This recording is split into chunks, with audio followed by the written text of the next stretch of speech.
Morning class. बेटा आज हम रिवीजन करेंगे चैप्टर धर्म की झांकी।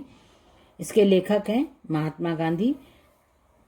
इसका मैंने आपको लेखक परिचय पहले भी एक्सप्लेन करा था, अभी फिर से बता देती हूँ। यहाँ पे हमको महात्मा गांधी का जन्म, ये इम्पोर्टेंट लेखक है, इसलिए आपको इसको अच्छे से लर्न करना है, केयरफुली रीड करना। मतलब इसको महात्मा गांधी का जन्म, उसके बाद उनके पिता का नाम, माता का नाम, उनकी पत्नी का नाम, उनका खुद का पूरा नाम मोहनदास करमचंद गांधी था, ये भी सब। उनकी शिक्षा, उन्होंने प्रारंभिक शिक्षा राजकोट में पूरी की। उसके बाद वो इंग्लैंड गए बैरिस्टर की पढ़ाई के लिए, फिर दक्षिण अफ्रीका गए, और उसके बाद दक्षिण अफ्रीका से लौटने पर गोपाल कृष्ण गोखले, उनको गुरु बोलते हैं।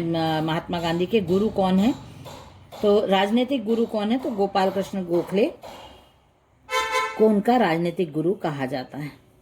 तो ये भी मैंने अंडरलाइन करवाया। उसके बाद पूरे देश को उन्होंने अहिंसा का पाठ गांधी जी ने सिखाया है। भारतीयों को स्वदेशी तथा आत्मनिर्भरता का पाठ भी पढ़ाया और अहिंसा को प्रमुख अस्त्र बनाया। उन्होंने कुछ भी काम करने के लिए कभी भी हिंसा में विश्वास नहीं करते थे। तो गांधी जी के जो किताबें हैं, सत्य के प्रयोग, आत्मकथा है, हरिजन तथा यंग इंडिया नामक इन्होंने पत्र निकाले, हिंदी स्वराज सर्वोदय इन्होंने अनुवाद भी किया। दक्षिण अफ्रीका में भारतीयों पर अत्याचारों का वर्णन करने वाली पुस्तक हरी पुस्तिका महत्वपूर्ण पुस्तकें हैं ये। और ऐसे बहुत सारी चीज़ें हैं कि गांधी जी ने भारत को आज़ाद करवाने के लिए बहुत सारे काम किए। गांधी जी के ऐसे कुछ वाक्य हैं, अहिंसा परमो धर्म, सदा सत्य वो बोलो, और सादा जीवन उच्च विचार, ऐसे सब गांधी जी के जो वाक्य भी हैं वो भी। और इन्होंने कौन कौन से आंदोलन चलाए गांधी जी ने, वो भी आप लोग पता करके और लर्न कर लेना। उसके बाद है केंद्रीय भाव। केंद्रीय भाव में जो पार्ट है हमारा धर्म की झांकी, ये एक गांधी जी की आत्मकथा से लिया हुआ पार्ट है। पूरी आत्मकथा नहीं है गांधी जी की ये, उसमें से लिया हुआ कुछ अंश है। अपने बाल और किशोर जीवन के उन कतिपय प्रसंगों को महात्मा गांधी ने अपनी आत्मकथा के इस अंश में प्रस्तुत किया है। उन्होंने इस अंश में हमको महात्मा गांधी के जो बचपन के कुछ प्रसंग हैं वो हमको यहाँ पे इस पाठ में पढ़ने को मिलेंगे। राम नाम के प्रति उनकी दृढ़ आस्था ने उन्हें निर्भीकता प्रदान की। भारतीय महाकाव्यों के श्रवण पठन ने उन्हें संस्कारी जीवन जीने की प्रेरणा दी, और उनके उदार पारिवारिक वातावरण ने उन्हें सर्वधर्म समभाव की दृष्टि प्रदान की। आत्मकथा के इस हिस्से में महात्मा गांधी की स्पष्टता, आत्मीयता और सहजता का अनुभव किया जा सकता है। पेज नंबर 51 पे है ये धर्म की झांकी पाठ। ये एक आत्मकथा है, धर्म की झांकी महात्मा गांधी की आत्मकथा का अंश है ये। तो पहले पैराग्राफ में उन्होंने बताया कि जब वो बहुत छोटे थे, 6 और 7 साल के थे, तब स्कूल पढ़ने के लिए जाते थे, तो उनको बाद में ऐसा लगा कि स्कूल से उनको कोई ज्ञान की प्राप्ति नहीं, मतलब उनको धर्म के बारे में स्कूल से बहुत ज़्यादा जानकारी नहीं मिली। जैसा उनको लगता था कि टीचर सब बताते हैं, धर्म के बारे में कौन बताता है, तो शिक्षक बताते हैं, लेकिन ऐसा कुछ भी उनको नहीं लगा। लेकिन जब बाद में आसपास के वातावरण से उन्होंने जो कुछ सीखा, उससे उनको समझ में आया कि धर्म का क्या अर्थ होता है। धर्म मतलब होता है आत्मज्ञान, मतलब आपने कितना ज्ञान प्राप्त किया, आपने क्या सीखा, आप क्या समझ पाए, उसको उन्होंने धर्म कहा है। आपकी आत्मा कितनी पवित्र है, आप कितने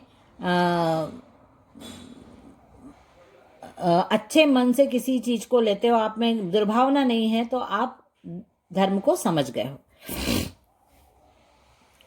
और जब वो हवेली में थे, तब उनकी जो संभालने वाली थी, मतलब जो धाय थी रंभा, तो जब गांधी जी छोटे थे तो भूत प्रेत से बहुत डरते थे। तो रंभा ने ही उनको बताया था कि राम नाम का नाम लेने से, राम नाम का जप करने से भूत प्रेत हमारे पास नहीं आते। तब से ही महात्मा गांधी में राम नाम जपने का अभ्यास शुरू कर दिया था गांधी जी ने।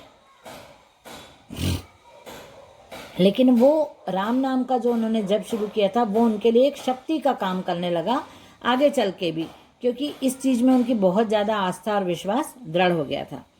उसके बाद उन्होंने बताया कि उनके जो चाचा जी के बेटे थे वो रामायण के भक्त थे, और राम रक्षा पाठ सिखाने के लिए आते थे महात्मा गांधी को और उनके ब्रदर को। तो महात्मा गांधी को इतना इंटरेस्ट तो नहीं था, लेकिन पर वो सीख गए थे और याद भी हो गया था उनको।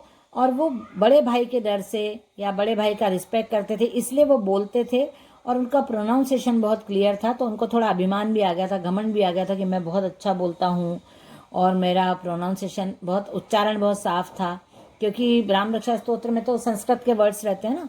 तो वो बोल बोल के उनको इतना घमंड आ गया था कि वो समझते थे मैं बहुत अच्छा, तो इसलिए वो बोलते थे। बाकी उनका इंटरेस्ट राम रक्षा स्तोत्र के पाठ में नहीं था। नेक्स्ट है पेज नंबर 52।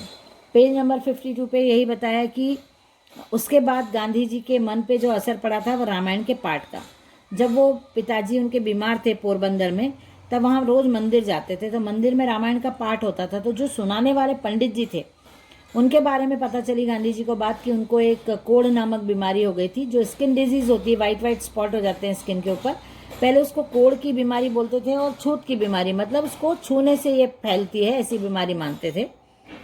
तो वहाँ पे उनको पता चला कि जो बहुत राम भक्त हैं वो पंडित जी, और वो जो शिव जी के ऊपर जो बेलपत्री चढ़ाई जाती है उसको अपने स्किन डिजीज पे बांधते हैं और दवाई वगैरह और कुछ भी इलाज नहीं करते हैं। और उसके बाद उनको, गांधी जी को पता चला कि बहुत सालों तक ऐसा करने के बाद भी वो, उनकी बीमारी पूरी तरह ठीक हो गई और वो महाराज जो पंडित थे लादा महाराज, वो पूरी तरह स्वस्थ हो गए। तो ये सब सुन के भी गांधी जी का रामायण के प्रति, राम भगवान के प्रति श्रद्धा और विश्वास बढ़ जाता है। वो रामायण सुनाते थे बहुत अच्छे से, लादा महाराज जो थे बहुत अच्छे से रामायण सुनाते थे, बहुत अच्छे से कथा सुनाते थे। तो इसलिए इंटरेस्ट भी आता था। बोलते हैं ना कि यदि आपको कोई चीज़ सिखाता है और वो उसका सिखाने का तरीका यदि अच्छा है, यदि सुनाने का तरीका अच्छा है, तो आप इंटरेस्ट से वो चीज़ सीखते भी हैं और सुनते भी हैं। नहीं तो कई बार आपने देखा होगा प्रवचन चलते रहते हैं, बहुत सारे लोग उसमें सोते रहते हैं, देखा है कि नहीं? जाते हैं लोग और वहाँ पे झपकियाँ लेते हैं, सोते हैं, क्योंकि कुछ इंटरेस्टिंग नहीं रहता। एक बात रिपीट की जाती है तो वो बोर होके नींद आने लगती है। तो यहाँ पे वो जो सुनाते थे रामायण का पठन, वो गांधी जी को बहुत अच्छा लगता था और गांधी जी सुन के उसको अपने लाइफ में उन्होंने रामायण का पारायण करना शुरू कर दिया था। उसके बाद गांधी जी राजकोट आ गए। वहाँ पे रामायण का पाठ नहीं होता था, वहाँ पे मंदिर में एकादशी के दिन भागवत कथा का पढ़ी जाती थी। महात्मा गांधी जी उसको सुनते थे, पर वो जो सुनाते थे पंडित, वो इतने अच्छे से नहीं सुनाते थे, इसलिए बहुत अच्छे से नहीं सुनाते थे, इसलिए वो उनको भागवत में इतना इंटरेस्ट नहीं आया गांधी जी को। लेकिन बाद में जाके उनको लगा कि यदि मैं बचपन में, भागवत सबसे अच्छा और सबसे रस उत्पन्न करने वाला ग्रंथ है, धर्म रस जिसमें मिल सकता है, लेकिन यदि मैं इसको पहले से अच्छे से समझता या कोई मुझे सुनाने वाला बहुत अच्छा होता, पढ़ाने वाला, तो मैं इसको अच्छे से सीख सकता था। बाद में उन्होंने गुजराती की भागवत कथा पढ़ी और वो उसको बहुत इंटरेस्ट से, क्योंकि उनकी गुजराती खुद की लैंग्वेज थी, तो उनको बहुत इंटरेस्ट आया और उन्होंने उसको पढ़ा। यहाँ पे एक लाइन मैंने अंडरलाइन करवाई थी, ये आपका भाव पल्लवन में है। बचपन में पड़े शुभ अशुभ संस्कार बहुत गहरे जड़े जमाते हैं। ये मैंने आपको लिखवा भी दिया, लेकिन आप ओन वर्ड्स में लिख सकते हो कि गांधी जी के अनुसार जो भी हम अपने बचपन में सीखते हैं, चाहे वो अच्छी बातें हों, खराब बातें हों, जो पूजा पाठ या विश्वास या संस्कार जो भी हम हमारे परिवार से सीखते हैं, परिवार में देखते हैं, वो हमारे आजीवन साथ में रहते हैं, हम उनको कभी भी भूल नहीं सकते। इसलिए यहाँ पे कहा गया बचपन में पड़े शुभ अशुभ जैसे भी संस्कार आपको डाल दिए जाएं। आप घर में पूजा पाठ देखोगे तो वो, जैसे बचपन में आप साइकिल चलाना सीखते हो तो फिर भूल जाते हो क्या? कभी नहीं चलाई 4 साल 5 साल। स्विमिंग यदि आपने सीख ली बचपन में और फिर आप 5-6 साल तक स्विमिंग नहीं कर पाए, लेकिन वो भूलते नहीं हैं, वो हमको बिल्कुल याद हो जाती है। उसी तरह जो आपके घर में, आप छोटे हो और आपके घर में शाम को दिया बत्ती होती है या शाम को पूजा पाठ होती है, या आप हर किसी त्योहार पे मंदिर जाते हैं या प्रतिदिन आप मंदिर जाते हैं, तो ये आपके संस्कार, या आपको कुछ रोज बिठाया जाता है किसी श्लोक को बोलने के लिए, तो ये सब संस्कार आपके बचपन में ही पड़ जाते हैं और वो हमेशा आपके साथ रहते हैं। अब उन्होंने बताया कि राजकोट में ही रह के उनको जो लोगों के धर्म है, दूसरे धर्मों के प्रति भी उनकी समभाव, सर्वधर्म की भावना उनके मन में आ गई, क्योंकि उनके पिताजी के जो मित्र थे वो हर धर्म जाति के थे और उनके साथ उनका उठना बैठना था। लोग बहुत धार्मिक बातें अपने अपने धर्म से संबंधित कुछ बातें बताते थे, जिसको गांधी जी बहुत चाव से सुनते थे, बहुत इंटरेस्ट से सुनते थे। और गांधी जी के घर का भी वातावरण ऐसा था कि हर धर्म संप्रदाय के लोग उनके आना जाना करते थे, इसलिए गांधी जी के मन पर भी सर्वधर्म समभाव की भावना का प्रवेश हो चुका था। ये चैप्टर खत्म करा। उसके बाद लघु उत्तरीय है, दीर्घ उत्तरीय है, भाव पल्लवन है। शब्दों का समास विग्रह कीजिए। समास का नाम लिखिए। भूत प्रेत, भूत और प्रेत द्वंद्व समास। राम नाम तत्पुरुष, नित्य पाठ तत्पुरुष, धर्मरस तत्पुरुष, रामरस तत्पुरुष। विलोम शब्द लिखिए। उदार, अनुदार, आदर, अनादर, ऊपर नीचे। ओके। भिन्नार्थक शब्द हैं। भूत,